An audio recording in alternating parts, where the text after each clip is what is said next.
एकदम मार्केटमध्ये मिळतात तसे दिसत आहेत ना हे चिली पोटॅटोज आणि हे बनलेही तसेच होते एकदम क्रिस्पी आणि टेस्टी. हॅलो फ्रेंड्स, मी आहे वैशाली आणि स्वागत आहे तुमचं मराठी मेजवानी विथ वैशालीमध्ये. आज मी तुम्हाला एकदम मार्केट स्टाईल चिली पोटॅटोची रेसिपी बनवून दाखवणार आहे, ज्याचा कलर, टेक्स्चर आणि टेस्ट दोन्ही सेम बाहेर मिळतात तसेच होते. चला तर मग रेसिपीला सुरुवात करूया. इथे एका काचेच्या बोलमध्ये मीडियम साईजचे 4 ते 5 बटाटे मी सोलून घेतलेले आहेत. या बटाट्यांना आपल्याला फ्राईजच्या शेपमध्ये कट करायचं आहे.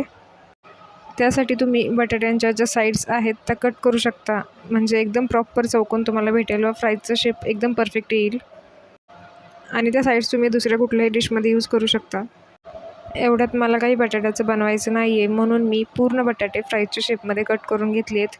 एका साईडला मी काचेचा बोल घेतला आहे, त्याच्यामध्ये 2 ग्लास पाणी ठेवलं, थोडंसं मीठ टाकलं आणि आपले बटाटे जे आपण फ्राईजच्या शेपमध्ये कट केलेले होते ते मी त्याच्यामध्ये टाकून घेते. या बटाट्यांना आता मी 3 ते 4 मिनिट असंच मिठाच्या पाण्यात ठेवणार आहे. बटाटे मिठाच्या पाण्यात आहेत तोपर्यंत आपण आपल्याला ज्या भाज्या लागणार आहेत त्या कट करून घेऊयात. इथे मी एक मीडियम साईजचा कांदा घेतला आहे, तो उभ्या स्लायसेसमधून कट करून घेते. एक शिमला मिर्च मी इथे घेतली, त्याचे सीड्स काढलेत, त्याला स्वच्छ धुवून घेतले, त्यालाही आता उभ्या स्लायसेसमध्ये मी कट करून घेते. 2 हिरव्या मिरच्या घेतल्यात, त्यांनाही सेंटरमधून कट करून घेते आणि नंतर जे छोटे भाग होतील त्यांना आणखी एकदा सेंटरमधून कट करून घेतलेत. आणि गाजरही मी कट करून घेतलेले आहेत. आपल्या सगळ्या भाज्या आता कट करून तयार झालेल्या आहेत. मी त्याला एका प्लेटमध्ये ट्रान्सफर करून घेतलं आहे. आपल्या बटाट्यांना आपल्याला बॉईल करून घ्यायचे.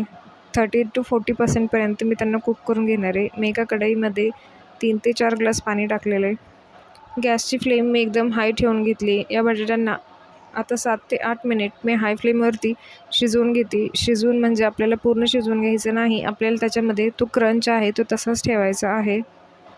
उकळत्या पाण्यात मी यांना 7 ते 8 मिनिट ठेवून घेतलं आहे आणि आता मला जसे पाहिजे होते तसे हे झालेले किंवा शिजलेले आहेत. मी यांना एका साईडला ट्रान्सफर करून घेते आहे. हे इथे जास्त शिजवून घ्यायचे नाहीत, हे आपल्याला आणखी एकदा फ्राय करायचे आहेत. जर का आपण इथे शिजवले आणि वापस फ्राय करायला घेतले तर हे ओव्हरकुक होतील आणि शेप तुटायला लागेल. आता या बटाट्यांना एका नेटमध्ये मी काढून घेतले, जेणेकरून याचं गरम पाणी आणि वाफ दोन्ही निघून जाईल आणि यानंतर कुकिंगची प्रोसेस स्टॉप होईल. त्यानंतर एका सुती कपड्याने याचं सगळं पाणी मी पुसून घेतलं आहे. बटाटे एका दुसऱ्या काचेच्या बोलमध्ये ट्रान्सफर करून घेतलेत. त्याच्यामध्ये चवीपुरतं मीठ टाकलं आहे, अर्धा चमचा काळी मिरी पावडर टाकली, 2 ते 2.5 चमचे कॉर्नफ्लॉवर टाकलं आहे. हे सर्व मी आता चांगल्या प्रकारे मिक्स करून घेते. हे सगळं आता मिक्स झाल्यानंतर ह्याला आपल्याला फ्राय करून घ्यायचं आहे. एका साईडला मी कढईमध्ये ऑइल गरम करायला ठेवलेलं. आपलं तेल आता मीडियम गरम झालेलं आहे. लो टू मीडियम फ्लेमवरती मी या बटाट्यांना ते क्रंची होईपर्यंत किंवा गोल्डन ब्राऊन कलर येईपर्यंत तळून घेते आहे.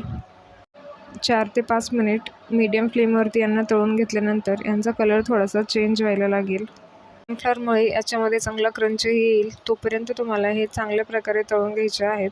याचा कलर जास्त चेंज करायचा नाही. थोडेसे गोल्डन कलरवरती आल्यानंतर हे आपल्याला काढून घ्यायचे आहेत.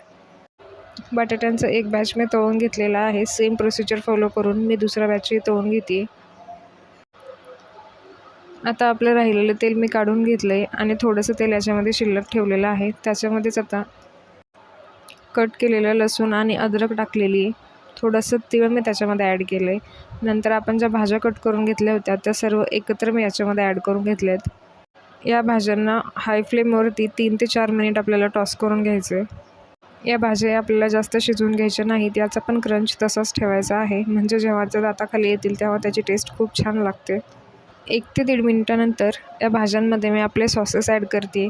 सॉसमध्ये सगळ्यात अगोदर मी 1 चमचा रेड चिली सॉस घेतलेला, नंतर अर्धा चमचा डार्क सोया सॉस घेतलेला, नंतर टोमॅटो केचप 1 चमचा ॲड केलं आहे. थोडंसं काळी मिरी पावडर याच्यामध्ये ॲड केली आहे. चवीपुरतं मीठ ॲड केलं आहे आणि आपण जे फ्राय केलेले आपले फ्राईज होते ते मी याच्यामध्ये ॲड करून याला चांगल्या प्रकारे मिक्स करून घेते. हे आपल्याला आणखी 2 ते 3 मिनिट चांगलं मिक्स करून घ्यायचे. 2 ते 3 मिनिटानंतर याच्यामध्ये मी कॉर्नफ्लॉवरची स्लरी करून ठेवलेली तेही ॲड केली आहे. कॉर्नफ्लॉवरची स्लरी बनवण्यासाठी अर्धा वाटी पाण्यामध्ये मी 2 चमचे कॉर्नफ्लॉवर ॲड केलं होतं. आता आपले चिली पोटॅटोज तयार आहेत. सगळ्यात शेवटी तीळ टाकून मी याला गार्निश करते. व्हिडिओ आवडला असेल तर व्हिडिओला लाईक, शेअर आणि चॅनलला सबस्क्राईब करायला विसरू नका. तुमचे काही सजेशन्स असतील तर ते कमेंट बॉक्समध्ये नक्की सांगा. लवकरच भेटूया नवीन रेसिपीसोबत. पूर्ण व्हिडिओ बघितल्याबद्दल खूप खूप आभार.